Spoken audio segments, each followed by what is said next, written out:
Welcome back to the Foot Out Flat Out podcast. We've got a special guest today. Chad, unfortunately, can't make it. We've got Dakota Cox. Hey, gang. Cox. Yeah, Dakota rode Sesame Street for the first time today. It's like a World Cup track. They got right there. Rode with Mitch Claxton and Archer Bailey. They're some good riders. What do you want to say, Cox?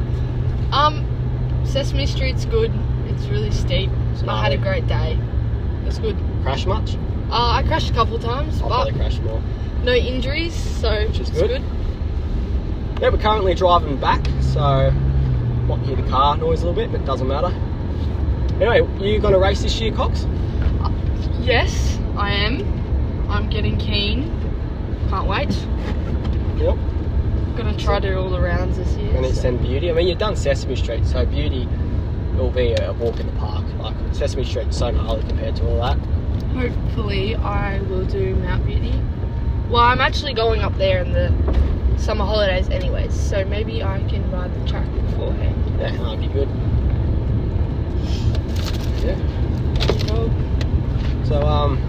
good day. I was riding the status today. That thing is sick. It's such a good bike. The way it can move it, and the V10, don't get me wrong, the V10's a great bike, but it's a bit of a tank to move around, which it's, I do like the suspension stuff and how beefy it is, but the status, just, it's a lighter bike. I can move around. Yeah, I got that trade-off with the suspension and feeling everything, but it's just so nimble, and like I'm really, I reckon I'm more planted on the downhill bike, but I'm very nimble. And today at Sesame Street we actually built up some berms, which was really good. Built them up. Them done this morning. Fun. Yeah. And what else? What else have you got up to? Tell us about the riding career, Cox. When did you start? Well, I started literally in lockdown. I just was riding around with my mate in Emerald and getting around, and then my dad was like, I know some people that need help with a team ride at Listerfield. I did that, and it was the worst thing I've ever done. It was like this crappy XC thing. It was horrible. And then we found out about the VDHS, and me being me, dived straight into it, and basically just went from there. I had a horrible run at the Narbathong VDHS, and what year is this? 2024? This is 2024. Yes, March last year.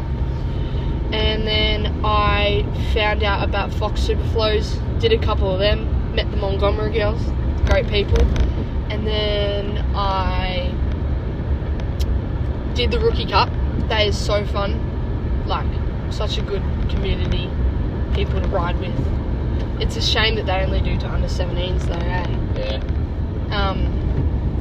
And then basically went from there and found out about VDHS more, like all the other rounds and stuff like that, and then I met Bryce and all my other mates that I have now. How did we meet? The Jump Jam. Jump Jam. That was like 2 years ago, but yeah.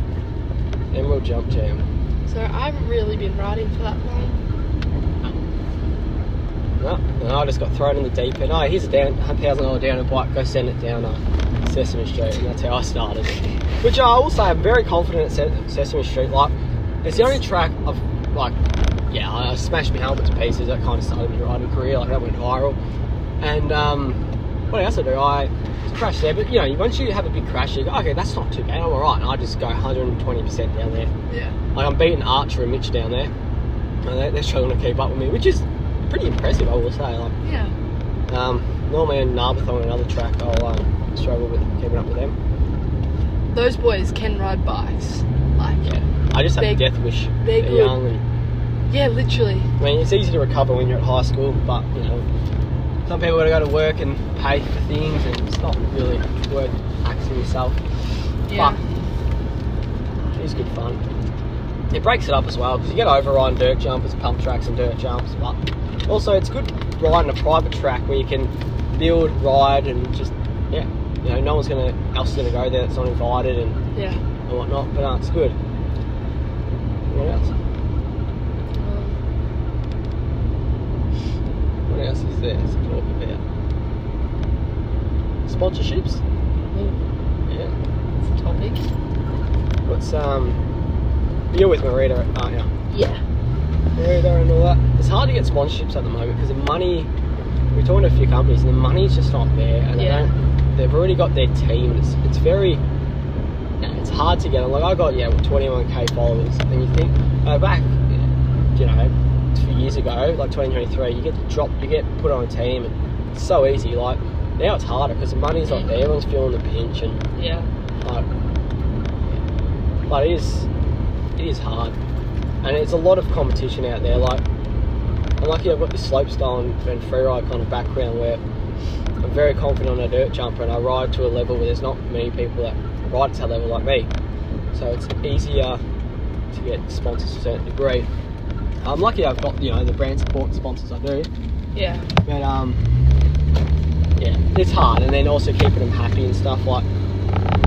It's definitely you got to balance it out. Yeah, for sure.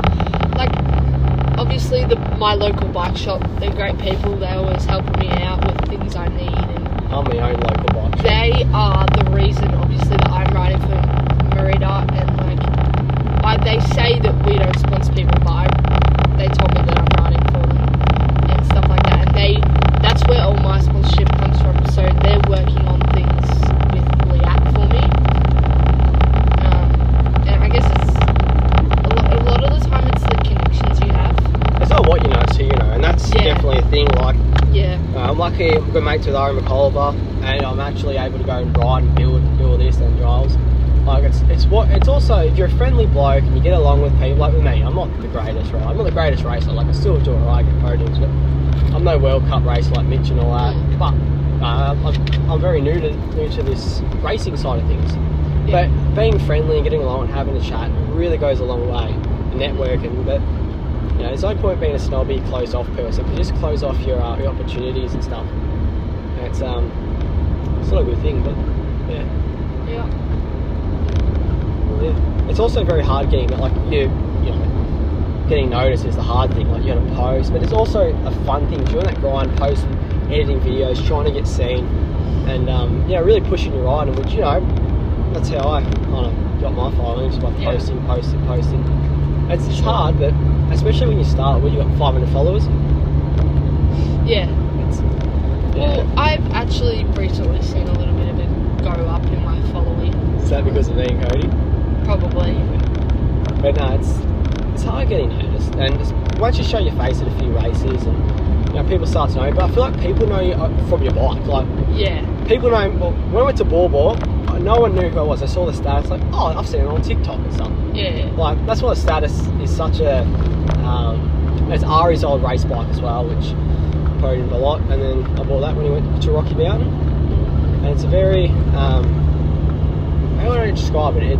Everyone knows, it's a status, it's Bryce. It's like, there's not another blue status around because it's a team edition. It says life's too short to ride shit bikes, status. And it's a team bike, and there's not many blue ones around, which is kind of cool. Status is nice. Yeah, nice bike. Like I just rebuilt the linkage and did some other stuff, and it's running good. I've got to stiffen up my coil a little bit because I'm bottoming out in the jumps, but I think suspension setup is another thing. Like the status is so simple. I don't have any high speed, low speed kind of thing, but I just got my standard compression. And same on the rear, where the downhill is so fancy, and I'm always messing with it. I never have a setting that I'm happy with the status. I just go, this works, But no, I do enjoy riding the status. It's a very nimble, fun bike, especially at a track that's so tight like today, and having a more nimble bike over a big beefy downhill, it helps. It's a lot quicker, but there definitely is a payoff with it. There's no, you don't have that insurance. Like I wasn't hitting the road gaps that I was due to having such a small bike. So but anyway, that's good. Tomorrow's gonna be a good day at Digger there. Anything else you want to say, Cox? Talk about your plans, your goals this year, what you want to do. This year, I just really want to improve my riding and podium a lot more. Like try aim for a podium every race. That's why I've been riding Sesame Street a lot, because it's a good training track. You go to Narby and then the next week. Narby. people go ride an RB. Yeah. The next weekend it's a completely different track. So Yeah. that's why I like Sesame Street, because it's private property. Only certain people have access to it, and I can leave. Like I leave my tools there. I left my helmet there on accident last weekend actually. So no one's going to pinch my stuff. It's really good, and I'm lucky to be able to ride a place like that and build and have all this 600 acres to do whatever. And I'm very lucky that I can do that. Yes, very. And even not just that, but the people are very. Like, you race with certain people and they act a certain way, and then you ride with them outside of races, and you're like, oh damn, they're actually like a good person. Like, yeah. It's weird. Like, you see people at races and you bump into them at like a pump track. I just bumped into Mitch at the pump track. I was like, oh, what are you up to? Oh, not much, on pump tracks. I'm like, oh, I should ride Sesame Street one day, and then I said stuff that I would ride Sesame Street, and it's from there. But I think also, like, Cooper just DMs everyone, hey, you want to ride? That's how Cooper, mate, he's a good bloke. He's a bit special, but that's the kid needs to be noticed more. He's such a good rider. Like, better than me. No one sees it. Like, I think also he's because he has a knock 270 Baxter Maywald's that's hip. Like 3 metres tall, 2 metres, like 2.2 tall, high, like the jump. But the problem is he's got not a good foam quality and doesn't. That's one of the big things, I reckon. And also, like, it's so. He doesn't race. He doesn't get noticed. People are like, it's very hard, especially for that. It's a very unique kind of audience, and yeah, but he's a good bloke. He amazes me sometimes, some of the stuff he does. Yeah. I was like, 270, you 270 on back. I thought he was taking the piss, and he actually 270. And I was like, yeah. But we are yet to see a backflip though. Yeah, I stopped throwing him after I shattered my nose. I have a valid reason to stop throwing him. Yeah, that's fair. Cooper will just find something and just send it, and be like, oh yeah, we need an airbag. That's the kind of like style he rides. Like, he sees something he wants to hit, he'll hit it. I'm just gonna hit trees. There's a tree on a track. Bet your last 100. Bet your house mortgage on it. Your house loan. Your house deposit. Bet everything in your house on it. I'm gonna hit that tree because I will. They seem to like me. Like, oh, here's Bryce. I think he needs a hug. You come here and bang, hit a tree. Yeah. It's funny. I ride me dirt jumper. I'm so precise. I never stuff up. I'm so accurate on it. And I ride like my status and my downhill. I'm all over the place, clipping trees and just do a bit of like what a Leroy does, just go through everything. And I feel like the mountain bike scene is dying a fair bit. It is. I think you get to my age, and everyone who sticks with it to my age are just really good, got their sponsors and stuff. But it's very hard, like Leroy Harrison getting out of mountain biking, going to motocross, and it's an expensive sport. You start working, and you're trying to balance your life, and then it's hard to sometimes find the time. Being a single bloke's alright, you wake up, go take my bike out, go for a fish. But no, it's hard, and you've got to ride it, take it sort of easy because you've got work in the morning and you can't hurt yourself. But I guess a bit of fun, riding. It's good breaking up as well. Ride the big bikes for a bit, get bored of that, go out in the little dirt jumper. Yeah. I've ride the dirt jumper a lot during the summer, during the race season, because the race season, no one takes the big bikes out because they break something for themselves and they can't race. So I'll take the boat out, go for a fish, or mainly I'll just take the dirt jumper out, go for a bit of a muck around, pump tracks, bounce pump track to pump track, and pump tracks are awesome. Yeah, it really teaches you how to ride. Like, you see the way I corner. Yeah. I'll beat anyone in a corner because I could just go in, put my pedals backwards, drop my weight, and through it. That's a pump track thing, and pumping rocks and stuff, pump track thing. But as far as it all transfers across. But with the dirt jumper, the dirt jumper is a part of you, right? Mm. So whatever you do, your dirt jumper does. Where the mountain bikes, right? You got to be different with it. If the bike goes left, you go right, and all that type of stuff. And it's sort of hard to a certain degree, especially coming from dirt jumpers. And you try to try to bring that across. But it all transfers across to a certain degree, especially cornering and berms and stuff and all that good stuff. And yeah, I guess you got a really good local to ride, don't you, Cox? Yeah, that's true. Like, that's one of the big things. Like, so many people that actually have like skill and stuff. They got the places the riding. Yeah. Like, you go to the peninsula, they got all this stuff. Yeah. I mean, I got Sesame Street, they got the palm tracks. You got Golfy, you're lucky. Golfy's great. You can go, good community, you go. Terrifying by yourself though. You just don't like that road gap, do you? Oh, that road gap. Me and that road gap are not friends. It's the easiest jump there and you die. I don't know how many people have seen that video, but I saw it, I laughed. a fair few. If you haven't seen the video, it's on my Instagram. I basically did a front flip over the road gap. Pretty impressive. I mean, you did that. I don't even know how. I almost took out Seth. Yeah. I find Golfy, no one wants to dig there. I went there for a good week, 2 weeks, rebuilt the hip, refurbished all the jump, built another hip, you know, and did all that. There's a few kids building they call them the secret jumps. I'm not going to say where they are, but they're in Golfy and they're doing a good job. I wanted to build them up as big slope style jumps, but the dirt's too dry. And I thought, nah. But you know, if I was young and I had that, mate, there'd be a full bike park there. But I was lucky to have bush jumps and my slopestyle course, and you know, that was a full bike park in itself there. It was that many trails and jumps, only 6 acres, but all that acre was used. We even had a drop. There was a house, 2-story. You drop off the 2nd story balcony. That's something you would do in your future house. Maybe. Yep. Pump track. Life's good, you know. Yeah. No, it's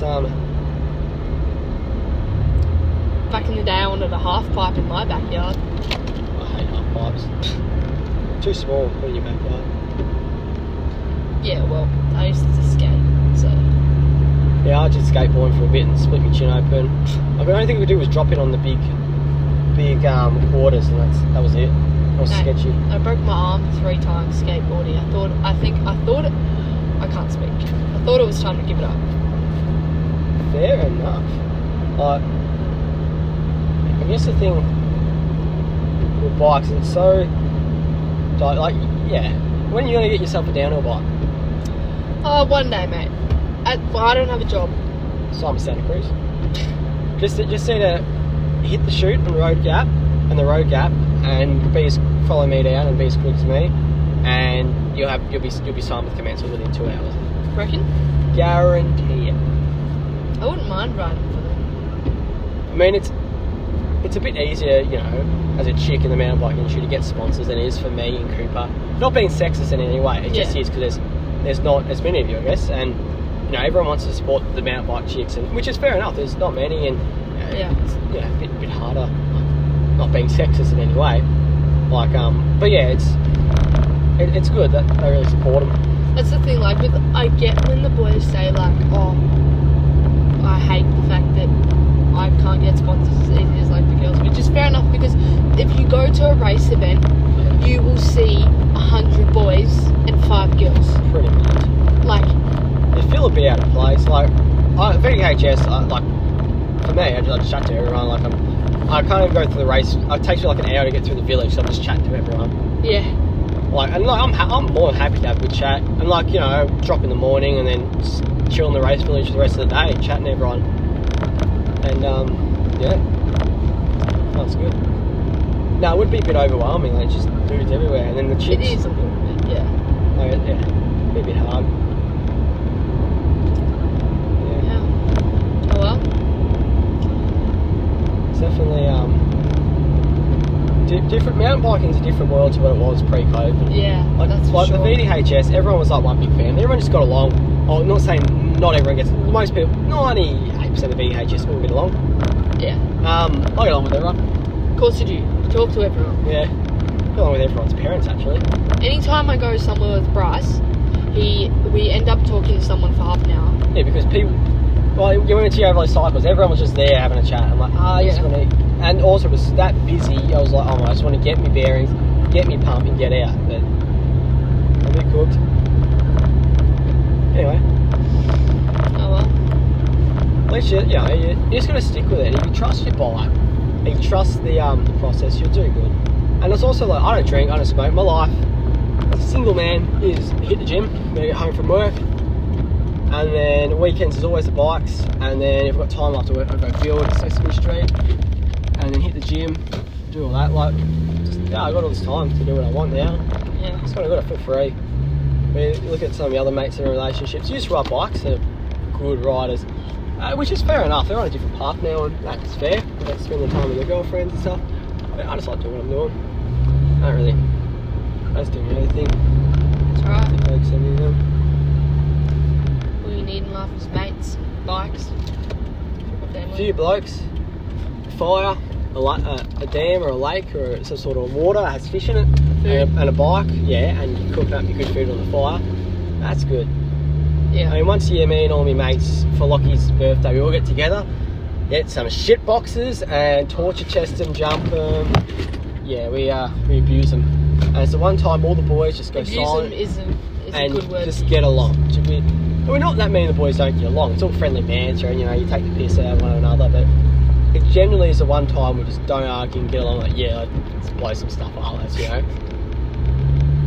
Anyway, it's good. It's good having a time. You just get together and do stupid stuff. Which, by the way, we're on private property. We're not, you know, we're not on public roads. And you know, we're all on Uncle Paul's, my mate's uncle. He used to go property. Out legit in the middle of nowhere. It's a bit of a drive to get to, but it's worth it. Hundreds of acres to muck around on. You know, and it's good to get some anger out, see the boys, make a weekend out of it. You got some good videos to post, don't you, Cox? Hopefully, if the footage is alright. You get yourself a GoPro. I Christmas. need to, because Ask Ben and your mum for a GoPro. Ben, I need a GoPro. Well, Okay. they've bought me a lot of stuff, and I'm very grateful for them. I paid for But everything. I need a job. I'm gonna say, like, I need a job. I mean, it's hard being young, but the problem with the job, like when I was younger, I was working, I was making $50 to $60 a weekend, right? Yeah. I worked one day and I was trying to ride bikes and trying to go pro, and I was actually going really. This was my early slopestyle days. I was doing really well. Like I was actually riding really good, throwing out tricks. I had an Orca Ride 26, I had a crappy bike. I backflipped that thing. Only one person ever saw me do that, and no one ever believes me to this day. And I'll throw huge 360s, tail. I was just throwing tricks after tricks after tricks.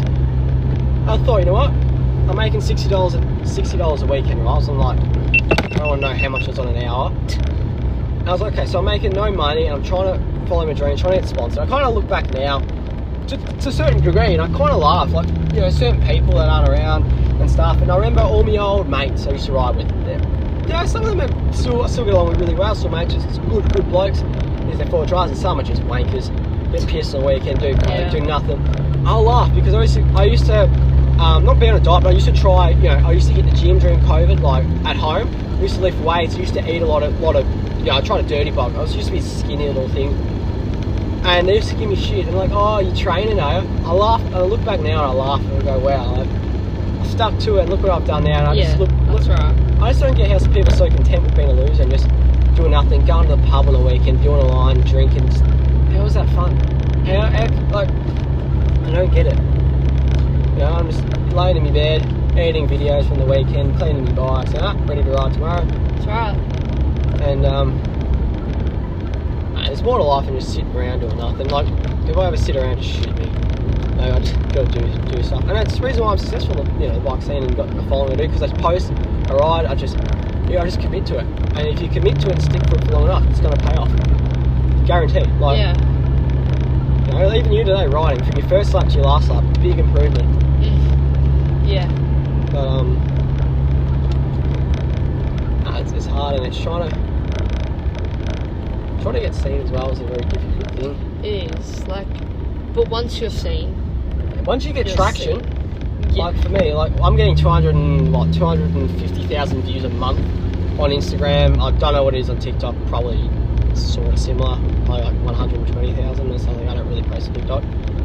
We're getting, you know, good views. My average sub view was about 320,000. But I've sort of not stopped posting, but my phone broke for a while and I couldn't really post for a bit. I was locked out of Instagram.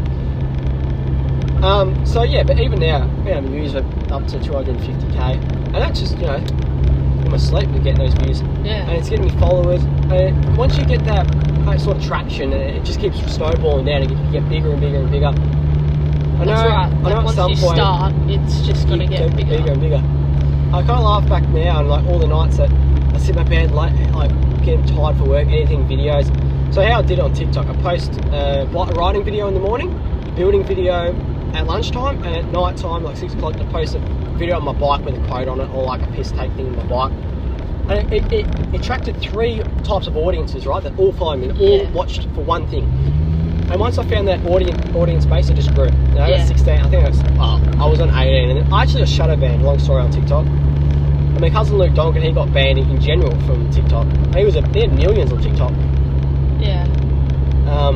That's why I like Instagram, because none of my stuff gets taken down, because on, you know, TikTok, I'd post a video of me driving my car to the shuttles, you know, and putting my bike on, and they go, oh, it's dangerous, you're in a car. Yeah. I'm like, bro, I'm not even doing anything stupid. Instagram, me and Mitch Claxton's reels we send each other. Yeah, I think me riding a little bicycle down a hill is not going to get in any sort of trouble. No. Anyway, World Cup. Gotta get you there. We'll see. To it. I think it's very hard. You know who's going to World Cups? No, Tilly Bodle. she's doing alright. Far out. That girl can ride a bike. To be really successful and try to do this good, you need either a really good race team behind you or money. And that's the thing. Well, I don't have 25 grand to go to Sweden and go. I'd love to go to Sweden and meet a wife, but I'm telling you, I can't afford it. And yeah, money is a very big part of the sport. You know, like Luke Parker spent 25. I don't know. Spent 25 grand to go to race in to do slopestyle and crankworks. Crashed in practice, broke his arms. 25 grand gone for nothing. Wow. Yeah, flew over there for nothing, and it would just break her. You'd be like, wow, I spent all this money, I saved up. I'm pretty sure he sold. People are selling their cars and all this to go over there. Yeah. And not perform, and you know, it's like, it could be something as simple as you clipped a rock, or your derailleur cage fell off, or something. But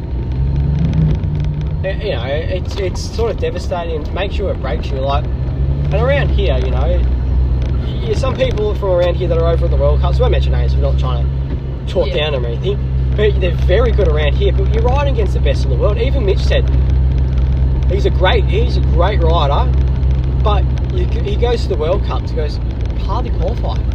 Like, you're riding with the best in the world, and you know, you might be, you know, really good in Vic and in Australia, but you go over there and these people got Whistler, got the best bike, they've got everywhere to train, but we've just got right in Thredbo. Like, it's not there's not a lot, especially out my way. It's more pump tracks and dirt jumps, and I guess we got gnarly, but we got nothing super gnarly like. The closest thing that's public is Narberthon to us.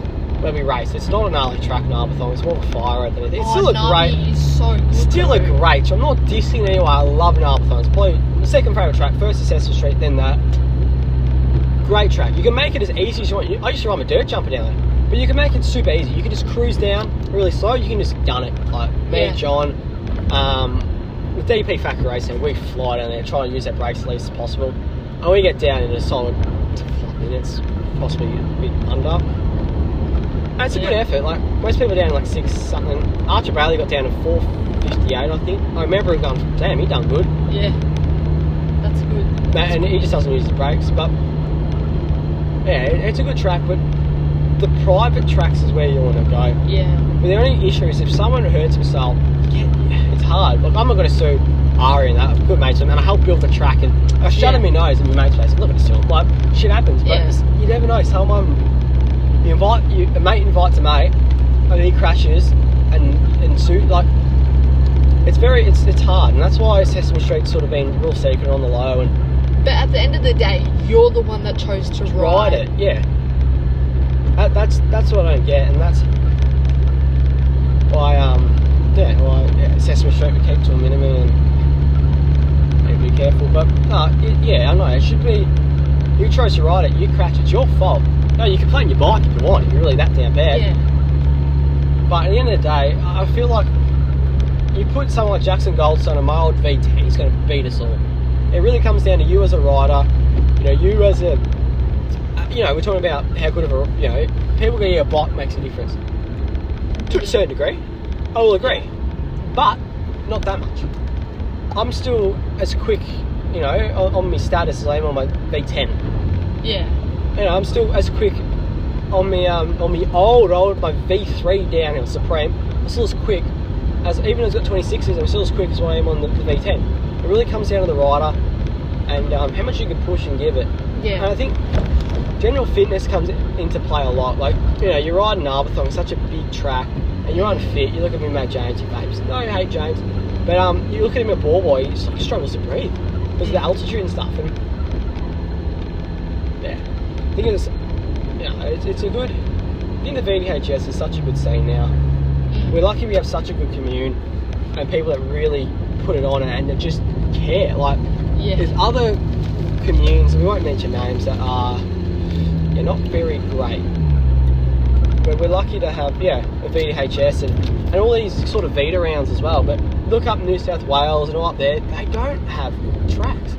Like Danny Murphy, he comes down to race and all his crew from up there because they don't have a race season, and it's a good, you spend, especially beauty, I spent a lot of money on fuel and all that. Yeah. I spent almost a week's wage, but it was worth it. I had a great time. For me, it's just I don't take racing seriously in any way. I'm there to have fun. But you got people like just lock in and like really try to prove themselves. I get it. Most of the people that do lock in though, like really, really want to get somewhere. Like you look at Archer Bailey and Mitch Cluxton, they lock in, they're good riders.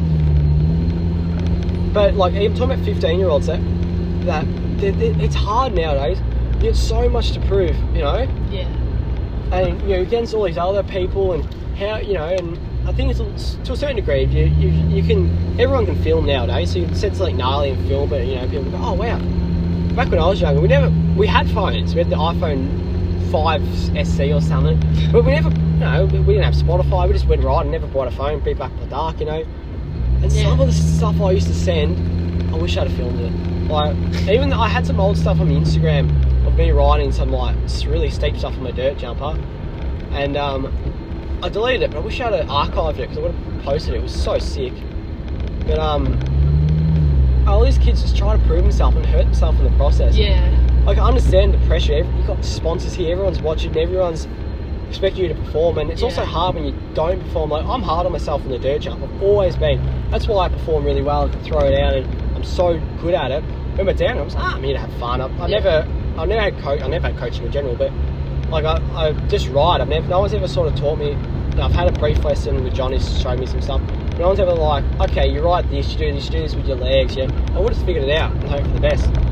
Like I transfer everything I know from the dirt jumper across to that, and that's why I'm good in corners and stuff. Yeah, sure. That pump tracks do help a lot. I had realised that after doing heaps of pump track days with you and Cooper and Cody. You're lucky I'm a looked after rider and I can donate dirt jumpers to you, eh? Top of the line, Norco Rampage, dirt jumper in Coxie's garage. That's right. Lucky. Bryce is a good bloke. I mean, I was going to part out and give it to Cooper. I'm like, give it $2. Just going to get that $20 space and I'll give you the spank wheel with it. Yeah. I need to give you your fork back, but I need a job. Nah, it's alright. Get it back, we'll get it back. Yeah, like, I really think it's a rich man sport. Yeah. Racing and doing this, but the thing I like about pump track, it's such a chill vibe. It's easy to chat to people. Just cruise around the pump track. I'll go and ride and I'll just chat to the old, like, it attracts a lot of older people and younger. It's a really good community. Like, I chat to Mars, a lot of the pump track boys I go away with, they're in their 40s and still kill it. They're all old BMX racers and riders and stuff, and they kill it. But it's just a good community, and not just that. It's such a just, you do a few laps, chill, chat to people. Everyone's keen to help out, and and no one. It was just good at pump tracks. They're there to have fun. They're not there to prove themselves. And yeah, skate parks are good as well. Don't get me wrong, but I sort of get bored of it. There's only so much tricks you can do and stuff you can do at a skate park. I guess all the skate parks around here are pretty small. Like, we're not lucky to have, unless we go out to City Way and all that. We're all country, so I don't like you know, getting the train out there and with Yeah. the bike and all that. But no, all around here is just really small skate parks. So Yeah, there's not much big stuff around. where the pump track's like a roller coaster, you ride all day and switch it up and have fun, and it really helps your riding. Yeah. Riding pump tracks is what I found. Yes, it does. Anything you want to say, Cox? Finish off the podcast. Put in your Instagram. DakotaCox.1. Go follow it up, people. Anything you want to say to the podcast? Finish it off as well. No, I've got nothing to say to the podcast. Alright. Oh, Oh, doggo. what the fuck? Is that my dog? No, wait. Let me out the car. What dog doing? That's my neighbour's dog. There seems to be a dog on the loose. Anyway, I'm going to end the podcast here. Cheers, guys, as always, to tune into this stuff. And if you listen to this point, type in the comments, you're pretty shit for a World Cup rider, Mitch. It's a bit of an inside. Oh, it's a doggo. Anyway, see you guys later, and yeah.